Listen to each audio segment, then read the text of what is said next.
Warahmatullahi wabarakatuh. Kita masuk pada materi hari ini, yaitu klasifikasi makhluk hidup dengan tema 5 kerajaan. Klasifikasi makhluk hidup suatu cara memilah dan mengelompokkan makhluk hidup menjadi golongan atau unit tertentu.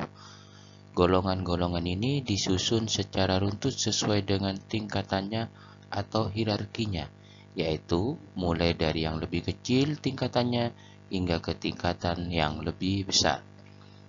Perhatikan gambar di bawah ini, ada beberapa kingdom, ada kingdom Protista, Monera, Fungi, kingdom Plantae, dan kingdom Animalia.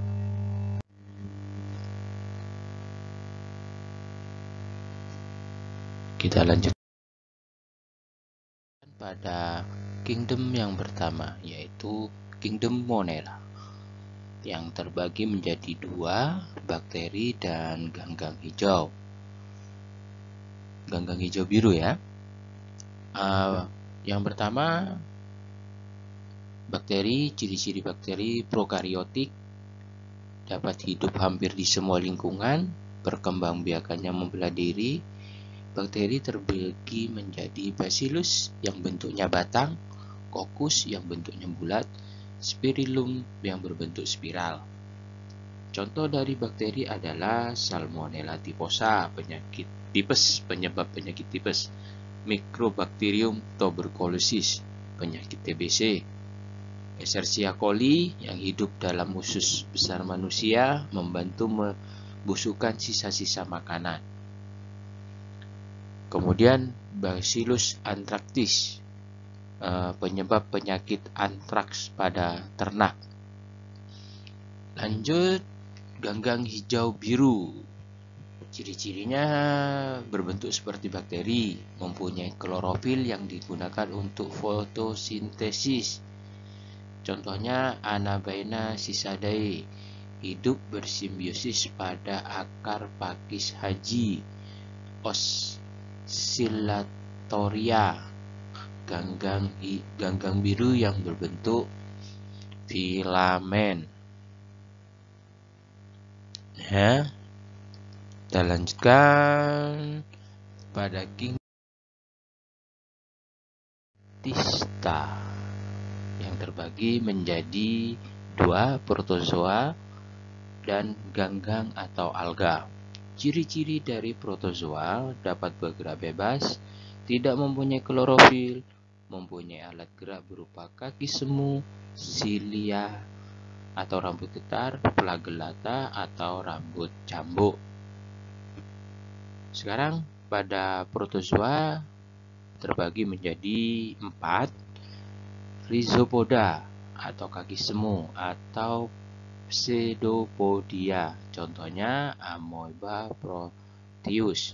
Flagellata, rambut cambuk, contoh protozoanya Trypanosoma gabiense, penyebab penyakit tidur. Ciliata, rambut getar, contohnya Balantidium coli, penyebab penyakit diare. Dan yang terakhir, sporozoa, tidak mempunyai alat gerak, tapi dia bisa menggerakkan badannya dengan cara memindahkan tubuhnya. Contohnya adalah Plasmodium sp, penyebab penyakit malaria. Lanjut, protista pada ganggang. Ciri-cirinya mempunyai dinding sel, mempunyai klorofil untuk berfotosintesis, mempunyai pigmen atau zat warna lain. Chloropiceae atau hijau, contohnya chlorella, dibudidayakan untuk bahan makanan yang mengandung protein tinggi. Phaeophyceae, coklat. Sargassum silicoosum, hidup menempel di batuan sepanjang pantai berbatu di daerah tropis. Rhodophyceae, warna merah. Eusema spinosum, ini yang dibuat agar-agar ya. Kalau di daerah pesisir pantai mesti mengenal Rhodophyceae ini karena sering dibudidayakan atau yang kita kenal dengan rumput laut, ya, atau di daerah Madura itu dikenal dengan sebutan bulung. Lanjut pada Chrysophyceae atau warna keemasan. Contohnya Navicula sebagai bahan penyaring, bahan cat, dan bahan amplas. Ya. Kita lanjut pada kingdom selanjutnya adalah kingdom fungi atau jamur. Jamur memiliki peranan yang menguntungkan dan yang merugikan. Kalau yang menguntungkan sebagai makanan, contohnya adalah jamur merang, jamur kancing, ya, yang dibuat untuk makanan, dan seperti Rhizopus sp yang digunakan untuk membantu pembuatan tempe. Kemudian ada Saccharomyces sp yang digunakan untuk pembuatan tape dan roti, untuk pada roti sebagai pengembang, kalau pada tape sebagai fermentasi. Sekarang jamur yang merugikan banyak, ya. Ada contoh panu, kadas, urap, ya, itu. Dan jamur juga bersimbiosis dengan lumut kerak dan mycorrhiza. Jamur berdasarkan hifanya dibagi lagi menjadi yang bersekat, tidak bersekat. Yang bersekat Ascomycota, Basidiomycota, dan Deuteromycota. Ascomycota ada Ascocarp, Ascus, Ascospora. Basidiomycota terbagi menjadi Basidiocrap, Basidium, Basidiospora, dan reproduksinya secara seksual. Kemudian yang tidak bersekat ada Zygomycota, Zygospora. Ini reproduksinya secara aseksual.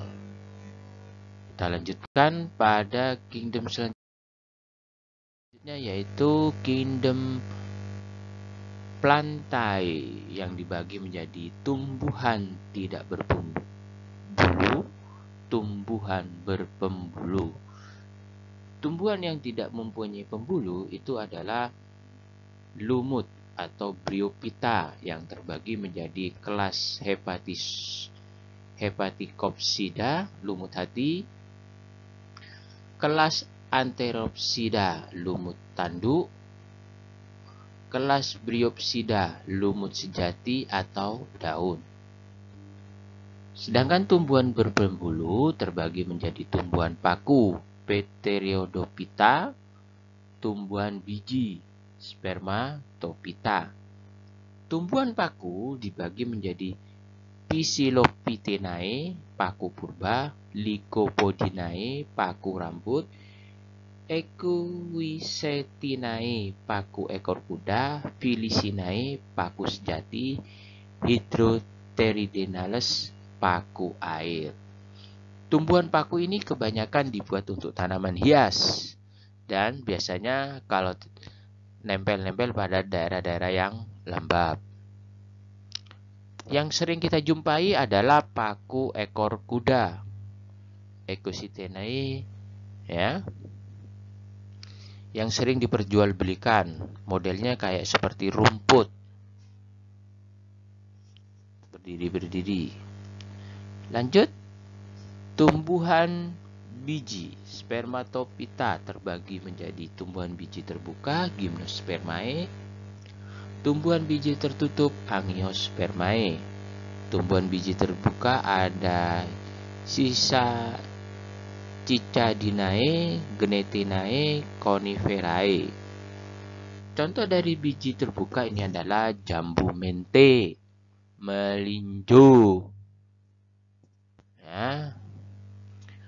Tumbuhan biji tertutup Angiospermae terbagi menjadi dua, yang berkeping satu monokotil, yang berkeping dua dikotil. Contoh tumbuhan monokotil dibagi menjadi Graminae, rumput-rumputan, Musaceae, pisang-pisangan, Palmae, pinang-pinangan,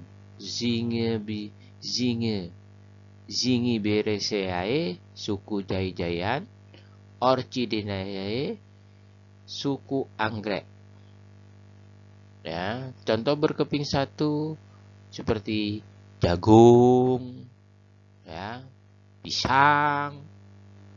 Tuh. Tumbuhan berkeping dua adalah Papiloniaceae, Solanaceae, Euphorbiaceae, Myrtaceae, Rosaceae. Contohnya tumbuhan berkeping dua apa? Ada kacang tanah, ya, kacang tanah. Kemudian ini sejenis kacang-kacangan, kacang panjang. Nah, itu ya. Kita lanjut pada Kingdom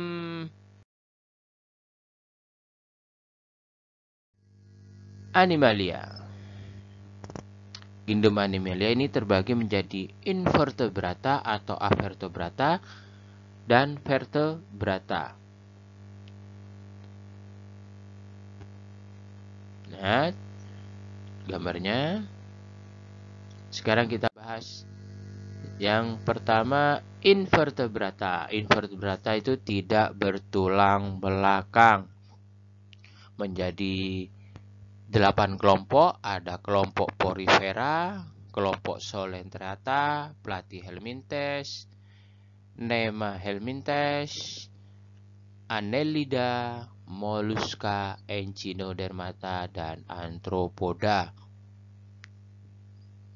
Ya, sekalian perhatikan pada gambar tersebut berserta ciri-cirinya.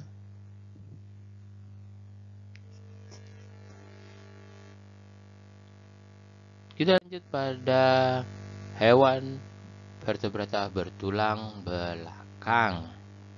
Ada 5 kelas, yaitu kelas Pisces, artinya ikan. Amfibi itu artinya hewan yang hidup di dunia di 2 tempat. Reptil, hewan yang melata. Aves, burung. Mamalia, hewan menyusui. Habitatnya Pisces itu air, Amphibius itu bisa di darat, bisa di air. Habitatnya reptil itu di darat, ya. Aves itu di darat, mamalia di darat. Kulit luar itu ada sisik, amfibi itu kulit, reptil itu karapak atau sisik, aves itu bulu, mamalia itu rambut. Respirasinya pada Pisces itu insang, amfibi itu paru atau kulit, reptil itu paru, aves juga paru, mamalia juga paru. Ya, bisa kalian perhatikan di tabel itu ya. Nah, ini poikilotermis artinya hewan berdarah dingin atau hewan yang suhu tubuhnya kira-kira sama dengan suhu lingkungannya, seperti Pisces, amfibi, dan reptil. Homotermis, hewan berdarah panas karena dapat menjaga suhu tubuhnya. Contohnya aves dan mamalia. Lanjut, ovipar, bertelur, ya, reproduksinya ovipar. Contohnya ya Pisces, amfibi, reptil. Nah, pada reptil juga ada yang ovipar, ada yang ovovivipar. Vivipar artinya beranak pada mamalia ya.